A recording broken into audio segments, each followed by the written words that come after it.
میرے آقا کا فرمان ہے حضور سرور کونین صلی اللہ تعالی علیہ وسلم کا، جو فجر کی نماز کے بعد، کس کی نماز کے بعد؟ جب فجر کی نماز کے بعد سورۃ یاسین پڑھتا ہے، اللہ پاک جل شانہ فرماتے ہیں کہ جا آج کے سارا دن کی کاموں کی کفایت، تیرے سارے کاموں کی کفایت میرے ذمہ ہے۔ کتنی دفعہ پڑھتا ہے؟ ایک بار۔ جو فجر کی نماز کے بعد سورۃ یاسین پڑھتا ہے تو اللہ پاک فرماتے ہیں جا آج سارا دن کے کاموں کی کفایت میرے ذمہ ہے، یعنی سارے تیرے کام میرے ذمہ ہیں، میرے ذمہ ہیں۔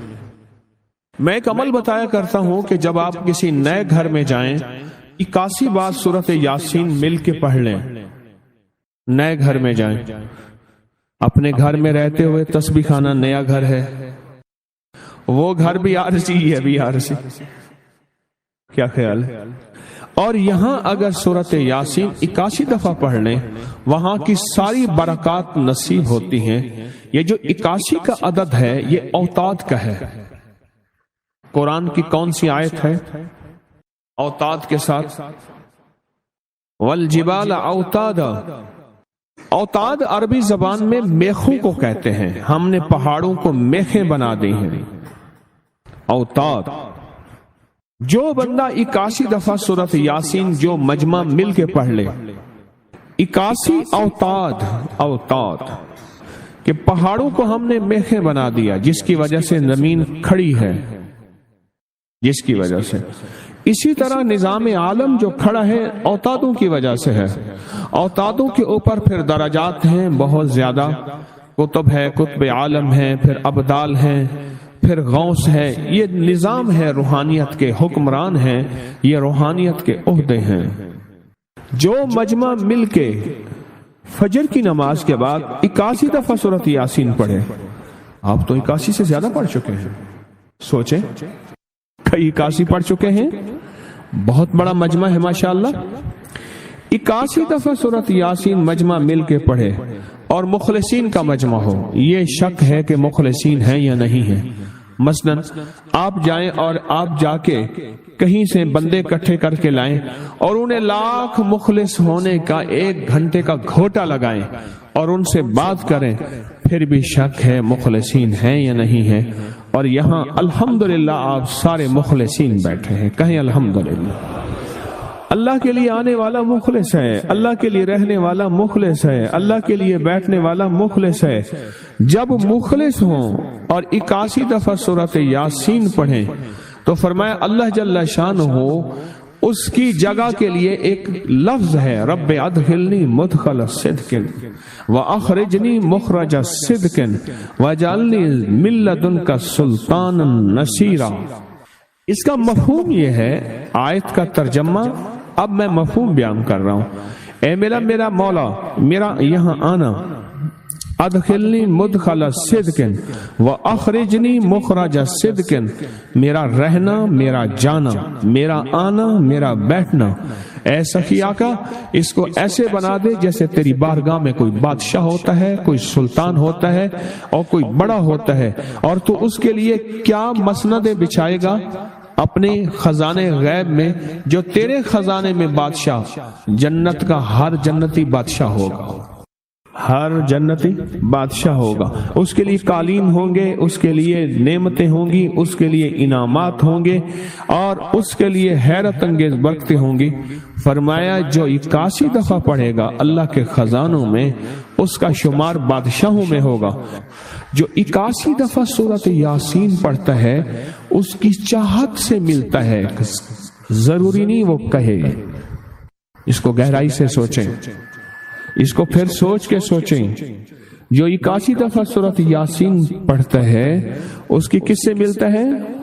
چاہت سے ملتا ہے۔ وہ جو چاہتا ہے اللہ دے دیتا ہے۔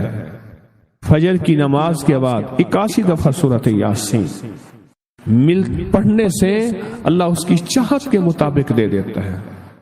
حضرت گیسو دراز بندہ نواز ایک بزرگ گزرے ہیں، بہت بڑے اللہ والے تھے، ان کی زلفیں تھیں گیسو دراز۔ ان کا معمول تھا کہ ان کی خانقاہ میں روزانہ 81 دفعہ سورۃ یاسین پڑھی جاتی تھی۔ اور پھر دعا مانگی جاتی تھی. جتنے افراد ہوتے تھے 81 ہوتے تھے، تھوڑے ہوتے تھے، آپس میں تقسیم کر کے فجر کے بعد سورۃ یاسین پڑھتے تھے اور پڑھنے کے بعد پھر دعا مانگتے تھے. اور ایک بات اللہ سے کہتے تھے کہ اللہ، یا اللہ، ان پڑھنے والوں اور ان پڑھنے والی کی 81 نسلوں کو اے اللہ نہ محتاج بنانا، نہ فقیر بنانا، نہ منگتا بنانا اور نہ اپاہج بنانا. اللہ کے اس ولی کی یہ دعا ہوتی تھی. اور سورۃ یاسین کتنی دفعہ پڑھی جاتی تھی؟ ہیں جی 81 دفعہ سورۃ یاسین پڑھ کے دعا مانگتے تھے.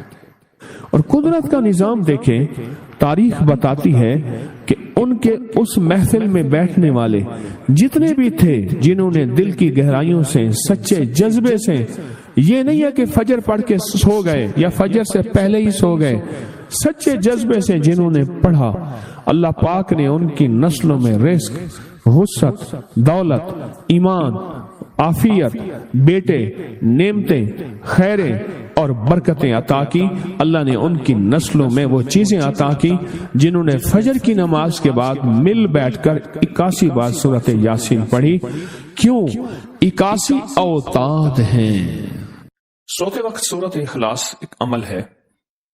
یہ 3 بار دائیں طرف کے تصور سے پڑھیں اور 3 بار بائیں طرف کے تصور سے پڑھیں اور 3 بار آسمان کی طرف اس تصور سے پڑھیں. 3 بار پڑھیں تو دائیں طرف پھونکیں، 3 بار پڑھیں تو بائیں طرف پھونکیں اور 3 بار پڑھیں تو آسمان کی طرف پھونکیں. یہ عمل کیا ہے اور کیوں ہے؟ سب سے پہلے تو ایک لفظ یاد رکھیے گا کہ تجربہ دلیل کا محتاج نہیں ہوتا. تجربہ دلیل کا محتاج نہیں ہوتا. یا ہر تجربے میں پوری دلیل دی جائے. تجربہ یقین کا محتاج ہوتا ہے. تجربہ یقین کا محتاج ہوتا ہے. اس کے لیے کامل یقین ہو، مکمل یقین ہو. اندرون سندھ میں گیا ایک کنویں پہ. اب بھی وہ کنواں بیلوں سے چلتا ہے.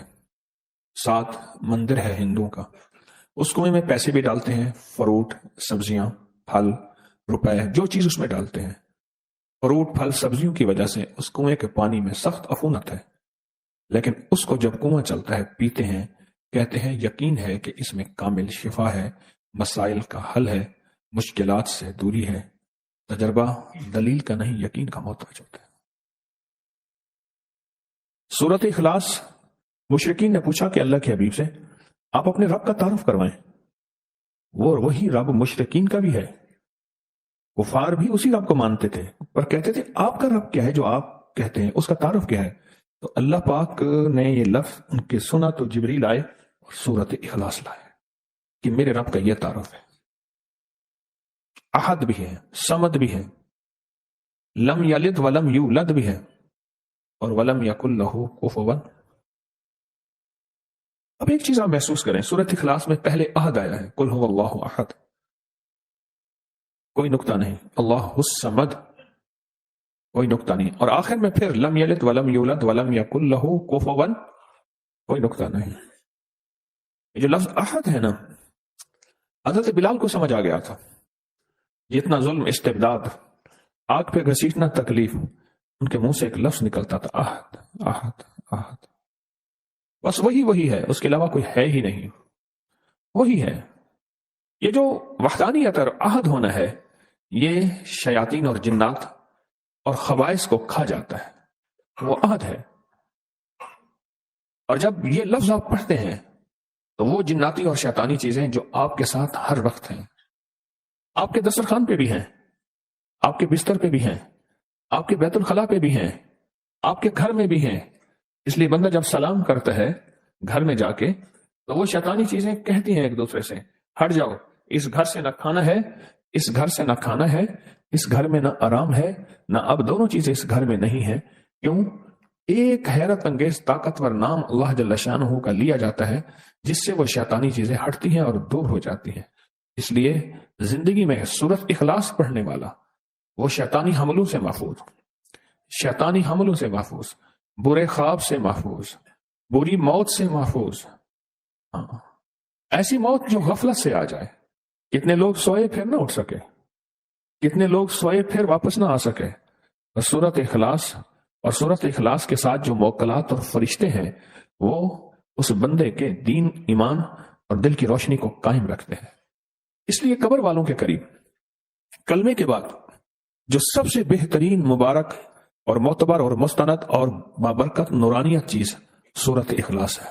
درود پاک بھی ہے، سارا قرآن بھی ہے، سارے اللہ کے نام بھی ہیں، اور سورۃ اخلاص قبر والوں کو بہت اچھی لگتی ہے، اور قبر والوں کو بہت مرغوب ہے، اور قبر والوں کو بہت محبوب ہے، قبر والوں کو بہت محبوب ہے سورۃ اخلاص۔ کیوں؟ سورۃ اخلاص میں اصل اللہ ہی اللہ ہے، اور یہ اللہ کا تعارف ہے، اور 100% تعارف ہے۔ کیوں؟ زندگی میں 100 سہارے، 100 آسرے ہوتے ہیں، موت کے بعد صرف ایک ہی آسرا ہے۔ وہ آسرا ہے لا ملجا ولا منجا من اللہ الا الیہ۔ مولا سارے چھوڑ گئے، سارے چھوڑ گئے، اب تو ہی ہے اور تو ہی ہے۔ اپنے پیاروں کو سورۃ اخلاص کا ہدیہ کبھی نہ بھولا کرے، کبھی نہ بھولا کرے۔ اس دنیا سے رخصت ہو جانے والوں کو کبھی نہ بھولا کرے، ان کو اخلاص کا ہدیہ دیا کریں، ان کو اعمال کا ہدیہ دیا کریں، درود کلمے کا ہدیہ دیا کریں، کلمے کا ہدیہ دیا کریں۔ میرے پاس سینکڑوں واقعات ہیں، میں انہیں سینکڑوں ہی کہوں گا، ہزاروں اگر کہہ دوں تو شاید میں مبالغہ نہیں کروں گا۔ یہ جی آپ کے والدین کو ہدیہ کیا، یہ عمل ہدیہ کیا، یہ عمل ہدیہ کیا، یہ عمل ہدیہ کیا، ہمارے کام بن گئے۔ اصل میں وہ اعمال کا ہدیہ اللہ کی بارگاہ میں پیش ہوتا ہے، اور اللہ پاک خوش ہو کے اللہ کو اس کے کام بنا دیتا ہے۔ کام کون بناتا ہے؟ اللہ بناتا ہے۔ کہ آپ کے والدین کو ہم مسلسل یہ ہدیہ کر رہے ہیں، آپ کی ہمشیرہ کو مسلسل یہ ہدیہ کر رہے ہیں۔ یہ سورۃ اخلاص سوتے وقت پڑھنا، دائیں طرف حیرت انگیز موکلات ہوتے ہیں، حفاظت ان کے ہاتھوں میں غرز ہوتے ہیں، اور جو جناتی شیطانی چیز وسوسوں کی شکل میں، کسی بھی شکل میں آتی ہے، اللہ پاک اس کا نظام بہتر کر کے اس کی حفاظت کرتے ہیں۔ علی کرم اللہ وجہ فرماتے ہیں النوم نصف الموت، نیند آدھی موت ہے، نیند آدھی موت ہے، اور نیند کے بعد پتہ نہیں کائنات کا نظام کیا ہے، کیا اتار کیا چڑھاؤ، کیا صبح کیا شام۔ سورۃ اخلاص اس کو سنبھالتی ہے۔ سورۃ اخلاص حفاظت کے لیے چھاؤں بن جاتی ہے، پرندہ جیسے بچہ اس کے لیے پر بن جاتی ہے، اور سورۃ اخلاص حفاظت کا انوکھا نظام بن جاتی ہے۔ سورۃ اخلاص، سورۃ اخلاص تاثیر ہے اور مٹھاس ہے، اور ایک چاشنی ہے۔ آپ کہیں گے کیسے؟ ہر پھول کی اپنی خوشبو ہے، ہر پھل کا اپنا مٹھاس ہے، اپنا ذائقہ ہے۔ میری طرف دیکھ رہے ہیں، جاگ رہے ہیں، سو رہے ہیں، اپنا مٹھاس ہے۔ اسی طرح سورۃ اخلاص چاشنی ہے، ذائقہ ہے۔ اب یہ بتائیں مجھے، جتنی بھی چیزیں ہوتی ہیں ان میں جن چیزوں میں آپ نے میٹھا ڈالنا ہوتا ہے، اگر ان چیزوں کو سب کچھ کر لیں اور میٹھا نہ ڈالیں، میٹھا نہ ڈالیں تو میٹھا ہی اس کے ذائقے کو بناتا ہے۔ سورۃ اخلاص مٹھاس ہے آپ کے سارے دسترخوان کا، روحانی دسترخوان جتنے بھی ہیں ان کا سورۃ اخلاص مٹھاس ہے، مٹھاس ہے۔ کتنے واقعات اور روایات ایسی ہیں کہ سورۃ اخلاص قبر کے قریب پڑھی، صاحب قبر نے کہا کہ آپ کا جو ہدیہ بھیجا ہوا ہے ہمارے ہاں اتنا محبوب ہے کہ ہم سارے اس کو تقسیم کر رہے ہیں۔ اور کتنے واقعات ہیں کہ 70 سال پہلے کوئی اللہ والے آئے تھے، انہوں نے آ کے ہماری قبر میں 17 بار یا 21 بار مختلف روایات سورۃ اخلاص پڑھ کے ہدیہ کیا۔ آج 70 سال ہو گئے، اس ہدیے کی برکتوں کو بانٹتے بانٹتے بانٹتے وہ ختم نہیں ہو رہا، وہ ختم نہیں ہو رہا۔ لوگوں کو اپنی یوٹیوب چینل ہر وقت سبسکرائب کرائیں، آپ دوسروں کے لیے صدقہ جاریہ بنیں گے، اللہ پہلے آپ کی مصیبت ٹالے گا۔ اللہ پاک اپنے بندوں کی محبت میں وہ رحمتوں کے جھروں کے بھیجتا ہے کہ خود بندے بھی حیران ہوتے ہیں اور فرشتے بھی حیران ہوتے ہیں۔ خالق ہے، سارے مخلوق ہیں، چاہے فرشتے ہوں یا انسان۔ اپنے بندوں سے محبت، الفت اور آخری محبت اور آخری شفقت، اور جو شخص اس کے بندوں سے محبت کرتا ہے پھر اللہ اس سے محبت میں لگ جاتا ہے۔ یہ اس کریم کا ایک خاص نظام ہے، جو اس کے بندوں سے محبت کرتا ہے میرا رب اس سے محبت کرنے لگ جاتا ہے۔ کہ اللہ کہتا ہے تو میرے بندوں سے محبت کرتا ہے۔ سلام بھیجنے والا اصل میں ایک پیغام دے رہا ہے کہ میں تجھ سے محبت کرتا ہوں اور تیری سلامتی کا خیر، تیری سلامتی کی اور خیر خواہی چاہتا ہوں کہ تو سدا سلامت رہے، دکھوں سے، حادثوں سے، تکلیفوں سے، مسائل سے، مشکلات سے، پریشانیوں سے، الجھنوں سے، ناکامیوں سے، ٹھوکروں سے، فقر سے، فاقے سے، غربت سے، تنگ دستی سے، جادو سے، جنات سے، مسائل سے، مشکلات سے، نظر بد سے، حاسدین سے، شر سے، فساد سے۔ یہ اصل میں سلام کرنے والا یہ پیغام دیتا ہے کہ تجھ پہ سلامتی ہو، آج لقمہ کھایا ہے تو کل بھی کھاتا رہے، آج گھونٹ نگلا ہے تو کل بھی نگلا رہے. ایسا نہ ہو یہ گھونٹ نہ نکلے اور تجھے پلاسٹک کا پائپ لگ جائے اور اس کے ذریعے غذا جانی ہو. تجھے میں سلامتی کی دعا کرتا ہوں. آنکھ بند ہے تو کل کھل بھی جائے، کھل گئی ہے تو بند بھی ہو جائے. منہ کھلا ہے تو بند ہو جائے، پھر بند ہے تو کھلا رہ جائے. قدم اٹھے ہیں تو اٹھتے رہیں. کوئی فالج، کوئی پیرالائز، کوئی بیماری ایسی نہ ہو تیرے قدم ہی نہ اٹھ سکے. آج پہلو بدل رہا کل بھی بدلتا رہے. کوئی ایسی تکلیف، ایسی پریشانی، ایسی الجھن نہ ہو کہ تجھے پہلو بدلنے میں مشکل ہو جائے. ایک بندہ صرف سلام کے ذریعے اصل میں سارا پیغام یہی دیتا ہے.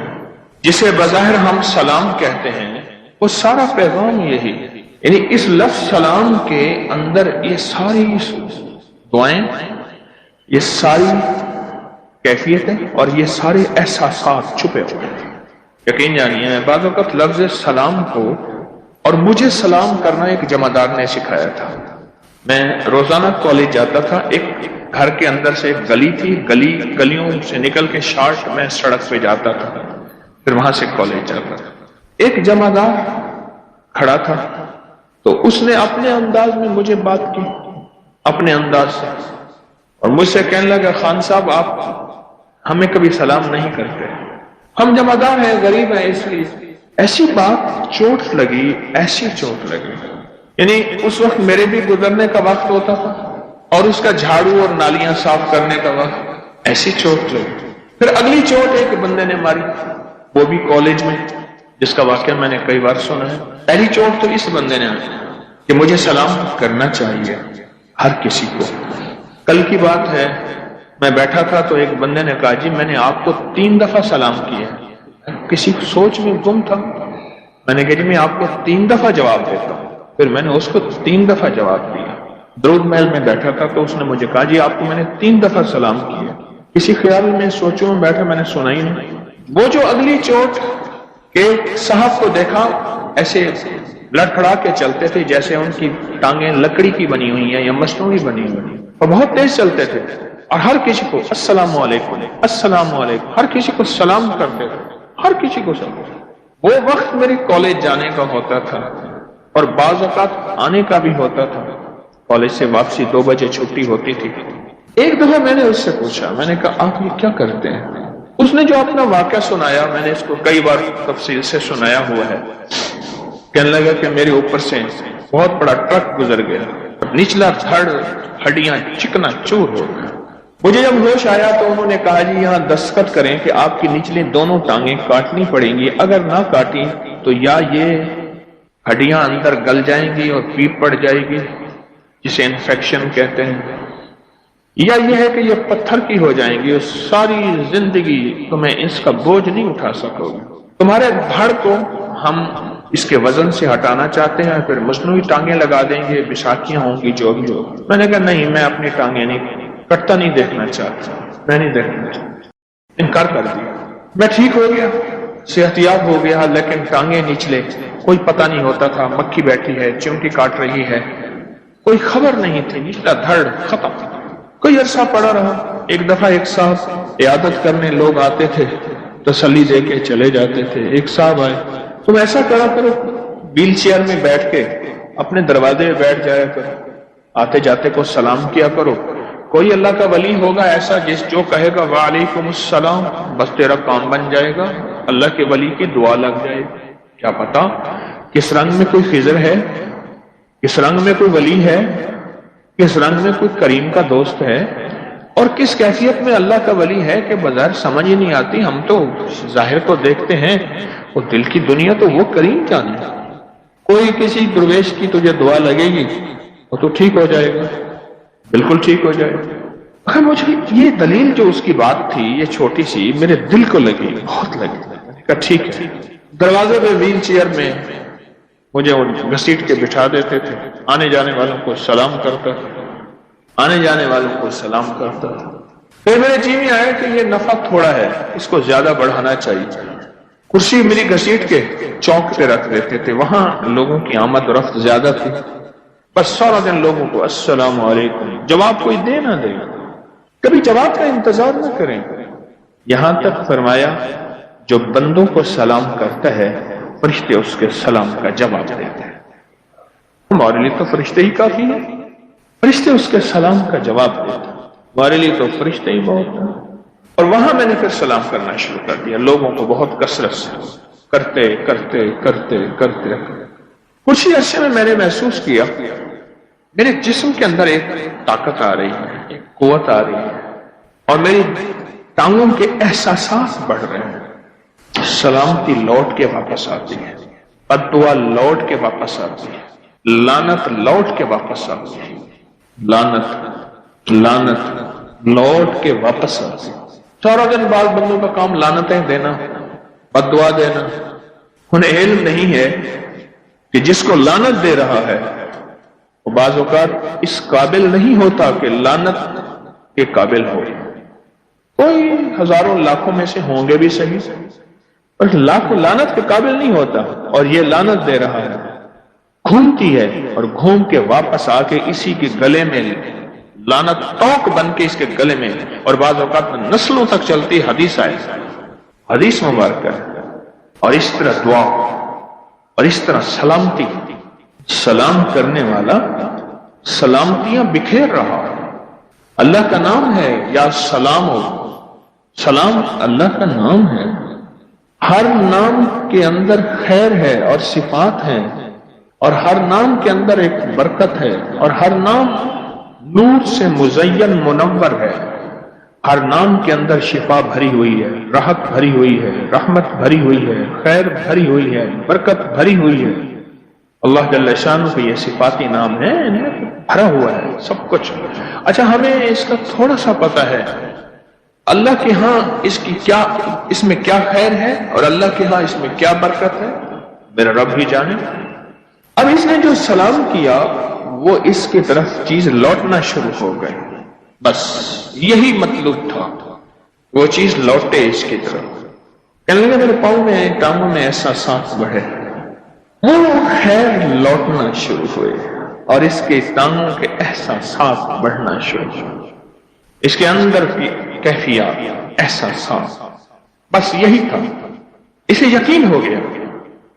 اللہ پاک بعض اوقات کسی تسبیح، غور سے یہ فکرہ میرا یاد رکھیے گا ہمیشہ، اللہ پاک بعض اوقات کسی فکر کے، کسی تسبیح، کسی وظیفے، کسی دعا، کسی عمل کا، دعا کسی عمل کا کمال دکھاتے ہیں، تھوڑا سا دکھاتے ہیں کہ بندے تو یہ یقین آ جائے کہ ہم ہیں، اور تاثیر بھی رکھتے ہیں، طاقت بھی رکھتے ہیں، اور ہم جو چاہتے ہیں کر چکا ہے. میں نے اس کو تباہ پر آج بھی وحی کی برکات موجود ہیں. دوسرے لفظوں میں وحی کی برکات، قرآن وحی اور فرمان مصطفیٰ وحی، اور 129 بار سورۃ کوثر کو میں نے قرآن دیدار مصطفیٰ پہ پڑھا، اور فرمان اور مصطفیٰ 129 بار سورۃ کوثر کو میں نے حج عمرہ بار پہ پڑھا، اور آج بھی اور اس کی 129 بار سورۃ کوثر کو جو آخری درجے کا ہو، اس کی تاثیر، اس کا جنات کمال جاتے ہوں، نظر بد بار بار لگتی ہو، اس کے بڑا آزمائش. اور 129 بار سورۃ کوثر قرضوں کے پہاڑ پہ بڑا سلام والا عمل نہ چھوڑا، اور 129 بار سورۃ کوثر بے اولادی پہ بڑا آزمائش. آج وہی ٹانگیں ہیں، اور 129 بار سورۃ کوثر گھر ٹوٹنے کے قریب ہے، طلاق ہونے اور والی وہی ہے، میرے اس ساتھ پہ مجھے بڑا چلاتے ہیں. میں نے اور یہاں تک میں الفاظ چلتا سنے ہوں، ہیں. آپ اور نے میری بھی چال کبھی کا سنے، میرے مقابلے میں پہلے کیسے ہے؟ تھیلی تھی، اور اب واقعی تھیلے کی ضرورت ہے. جس عمل کی وجہ سے میں یہاں تک پہنچا ہوں، یعنی وہ بڑا جال گہرا پہ لفظ ہے، پہنچا آپ کو اچھا میں بھی اس لگے. عمل کو کیسے پہلے چھوڑوں؟ پیسوں کی میں تھیلی بات کر تھی، رہا تھا اور اب اس ضمن میں واقعہ سنایا تھا کہ میرے اللہ کو بندوں کی خیر خواہی بہت پسند ہے، اور جو بندوں کی خیر خواہی چاہتا ہے میرے اللہ کے ہاں وہ پسندیدہ بن جاتا ہے. اور میرا اللہ کہتا ہے فرشتوں جاؤ، ایسا کرو، ایسا کرو، اسے ہاتھ ملاؤ، اس کے پاؤں کے نیچے پر بچھاؤ، اسے مصافحہ کرو. فرشتوں جیسی مقدس نوری مخلوق اس بندے سے آ کے مصافحہ کرنا شروع کر دیتے ہیں، ہاتھ ملاتے ہیں، راستوں میں کھڑے مرحبا کہہ رہے ہوتے ہیں، خیریت سے ہیں آپ، ٹھیک ہے. اور بیمار ہو جائے، حدیث میں آتا ہے، مفہوم ہے، بیمار ہو جائے اس کی عیادت کرنے جاتے ہیں. اور ایک حدیث کا فرمان ہے، آقا کا مفہوم ہے، اور حتیٰ کہ پھر یہ کسی کام میں جائے کسی مقصد کے لیے جائے، کسی منزل کے لیے جائے، کسی مسئلے کے لیے جائے، فرشتے اس کی مدد کرتے ہیں۔ زندگی کے تجربات میں ایک چیز اپنے دامن میں باندھ لیں، میں بھی محتاج ہوں، آپ بھی، اس وقت سے پہلے کہ جب میں بے بس کر دیا جاؤں، اس وقت سے پہلے جب میں بے بس کر دیا جاؤں، اس سرمایہ اکٹھا کر لیں۔ ہمارے ایک دوست تھے، آٹو کا کام تھا ان کی والدہ بیمار تھی، تو والدہ کو انہوں نے ایک پرائیویٹ ڈاکٹر تھے ان کے ہاں، انہوں نے ان کو داخل کیا ہوا تھا۔ جب ہم گئے تو وہ کیا جی ڈاکٹر صاحب کا وزٹ کا وقت، باہر بیٹھے، میں نے کہا باہر کیوں بیٹھے؟ ساتھ جو کامن ورڈ ہے ہم اس میں چلتے ہیں، مریضوں کی عیادت کرتے ہیں اس نیت سے۔ سرکار نے فرمایا جو صبح عیادت کرے گا شام تک 70,000 فرشتہ اس کے لیے دعائیں مغفرت کرے گا، اور جو شام کو کرے گا صبح تک کرے گا۔ میں گیا نا تو ایک بندے کے دونوں ٹانگیں کٹی ہوئی تھیں، رانوں کے قریب سے کھڑا ہو گیا، کیا ہوا؟ تو اس نے جو اپنی کہانی سنائی، کہا کہ میرے پاؤں پہ تھوڑی سی چیر لگی، بس اس کے بعد وہ زخم بنا، اس کی مرہم پٹی بہت کی، علاج نہ ٹھیک نہ ہوا، پھر انگوٹھا انہوں نے کاٹ دیا، پھر کچھ عرصہ ٹھیک ہوا، پھر علاج زخم بڑھا، پھر میرا آدھا پاؤں کاٹا، پھر پورا پاؤں کاٹا، پھر آدھی پنڈلی کاٹی، پھر پوری پنڈلی کاٹی، پھر گھٹنا کاٹا، پھر گھٹنے کے اوپر سے کاٹ دیا، اور میں ٹھیک ہو گیا۔ میری ٹانگ ٹکڑے ٹکڑے ٹکڑے ٹکڑے ٹکڑے کٹتے، میں گھر آ گیا، کچھ ہی عرصے کے بعد اس ٹانگ پہ وہی شروع ہو گیا، اور یہ ٹانگ بھی کٹتے کٹتے ویسی کٹی ہے۔ اور ایک عجیب بات ہے آج اس کے الفاظ مجھے پتہ نہیں وہ زندہ یا فوت ہو گیا، اس بات کو بھی 30 سال کے قریب عرصہ ہو گیا، مجھے زندگی کا وہ لفظ یاد ہے، کہنے لگا میرے جی میں تھا میں اپنے قدموں سے چل کے حج کرتا، میں اپنے قدموں سے چل کے مسجد میں جاتا، میں اپنے قدموں پہ کھڑے ہو کے نماز پڑھتا، ایسے نظر اپنی طرف دوڑا کے نا، نیچے پاؤں کی طرف، نیچے ایسے نظر دوڑا کے کہنے لگا قدم ہی کہاں ہے۔ مشہور پامسٹ تھے ایم اے ملک، میرے کچھ عرصہ زہری علاج رہے، بہت بڑے پامسٹری کے استاد تھے، ہاتھوں کی لکیروں، علم ہے، علم کی حد تک ٹھیک ہے۔ مجھے کہنے لگے کہ میں جیل میں گیا اور موت کا قیدی تھا کال کوٹری میں، اس کو میں نے کہا ہاتھوں کا پرنٹ دے، اس نے ہاتھ ایسے آگے کیا، کہنے لگے اسی کو کاٹ کے لے جا، پرنٹ کی کیا ضرورت ہے، صبح تو اس جسم نے ختم ہو جانا۔ یہ بے بسی، ایسے ہاتھ کیسے کیا؟ میں نے اس کو کہا ہاتھ کا پرنٹ دے، میں نے لکیریں دیکھنی ہیں، تیری قسمت، تیری مقدر، تیرا نصیب جو تیرے قدرت نے لکھا ہے، وہ نہیں، یہ ہاتھ کاٹ کے لے جائیں۔ آپ کو ہاتھ کا پرنٹ کیوں لیتے ہیں؟ ہماری زندگی کے مراحل بے بسی میں چل رہے ہیں۔ ایک طاقتور چیز ہے وہ ہے دعا، ایک طاقتور چیز ہے وہ ہے کوئی عمل، ایک طاقتور چیز ہے وہ ہے کوئی ایسی چیز جو مجھے اس بے بسی سے نکال دے، وہ صرف غیبی نظام ہے اور کوئی نہیں۔ میں اپنے لفظ کو پھر دہرا رہا ہوں، وہ غیبی نظام ہے اور کوئی نہیں۔ وہ غیبی نظام ہی مجھے بے بسی کی زندگی سے نکال سکتا ہے۔ وہ ایشور ہے، وہ گاڈ ہے، وہ دیوتا ہے، وہ اللہ ہے، وہ ایلیہ ہے، کوئی بھی نام دے دے، اس رب کو کوئی نام دے، رام کہیں، کوئی نام دے دے، وہی ہستی ہے جو مجھے اس بے بسی کی زندگی سے نکال سکتی ہے۔ اس ہستی کے علاوہ کوئی ہستی نہیں۔ نہرو نے لکھا کہ میں جیل میں تھا، نہرو نے، جواہر لال نہرو، والد موتی لال تھے، گھر کے سامنے نہر تھی تو اس کی وجہ سے نہرو کہے۔ کہنے لگے میں جیل میں تھا، انگریز کی جیل تھی، کہتے تنہائی تھی، بعض اوقات کھویا کھویا اتنا بے بس کہ چپ کر کے بیٹھا ہوتا تھا، گلہریاں میرے اوپر چڑھ جاتی تھی، گلہریاں یہ سمجھتی تھی یہ اچھی کوئی مردہ چیز ہے، بالکل چپ سے بیٹھا ہوتا تھا۔ ایک طاقت ہے، ایک قوت ہے جو دعا کی شکل میں سامنے آ جاتی ہے، کوئی دعا کی شکل میں، کسی کی بھیجی ہوئی دعا، میری کی ہوئی دعا، کسی کی بھیجی ہوئی دعا، میری کی ہوئی دعا، یا کسی کی ہوئی دعا، میری مانگی ہوئی دعا۔ وہ دعا نفل کی شکل میں، سجدوں کی شکل میں، تسبیح کی شکل میں، دعاؤں کی شکل میں، اعمال کی شکل میں، کسی کی خدمت کی شکل میں، کسی کا دیدار کر کے اس کے دیدار کا نور لینے کی شکل میں۔ ہاں اس کے بڑے میں نے تجربے کیے ہیں۔ کوئی دعا ہوتی ہے پھر جو پیچھا کرتی ہے، پھر میری زندگی کی بہت ایسی کیفیتیں ہیں جہاں میں اپنی زندگی میں بکھر جاتا، میں برباد ہو جاتا، میں زندگی میں بکھر جاتا، برباد ہو جاتا۔ دعائیں مجھے سنبھالتی ہیں۔ کہنے لگے دعا کے پر نہیں ہوتے پر پرواز کرتی ہے، دعا کا رنگ نہیں ہوتا پر رنگ دکھاتی ہے، اور رنگ لگا دیتی ہے، اور رنگ و رنگ کرتے۔ رنگ نہیں ہوتا بظاہر، نظر نہیں آتا، رنگ نہیں ہوتا، نظر نہیں آتا، رنگ و رنگ کر دیتی ہے۔ جو چیز ہمیں بے بسی سے نکالے گی وہ دعا ہے، وہ کسی فقیر کی دعا ہے۔ اس لیے فرمایا باپ کی دعا ماں سے زیادہ طاقتور ہوتی ہے۔ کیونکہ ماں کے مزاج، ماں کے اندر جمال ہوتا ہے، باپ کے اندر جلال ہوتا ہے، اور جو دعاؤں میں جلال ہوتا ہے وہ عرش کو فوراً ہلاتے ہیں.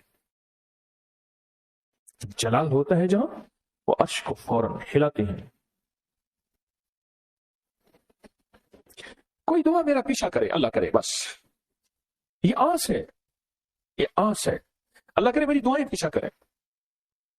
میں نے ساری زندگی یہ آس امید ناکام نہ تھی وے، یار والا بدنام نہ تھی وے، چیکڑی وعدہ اج ہی ہوندا اج تا شالا شام نہ تھی وے.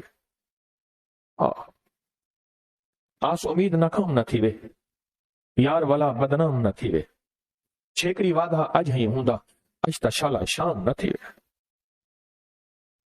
ساری عمر ایک آس رہی کہ دعائیں میرا پیچھا کریں، ساری عمر ایک امید رہی کہ دعائیں میرا پیچھا کریں، ساری عمر طلب رہی کہ دعائیں میرا پیچھا کریں. کیونکہ میرا پیچھا اگر دعائیں کریں گے تو میرے کام بنتے چلے جائیں گے. مجھے سہل ہو گئی منزلیں کہ خزاں کے رخ بھی بدل گئے، تیرا ہاتھ ہاتھ میں آ گیا تو چراغ راہ کے بھی چل گئے. دعائیں میرا پیچھا کریں. کوئی ایسی تسبیح پڑھوں، کوئی ایسا وظیفہ پڑھوں، فرشتوں کی دعائیں میرے ساتھ شامل ہو جائیں، نیک روحوں کی دعائیں میرے ساتھ شامل ہو جائیں، اور جنات کی دعائیں میرے ساتھ شامل ہو جائیں، اور انسانوں کی دعائیں میرے ساتھ شامل ہو جائیں. ایسا تسبیح، کوئی ایسا وظیفہ پڑھوں، کوئی ایسی دعا کروں، کوئی ایسی خدمت کروں، اور کسی کے ساتھ کوئی ایسا بھلا کروں.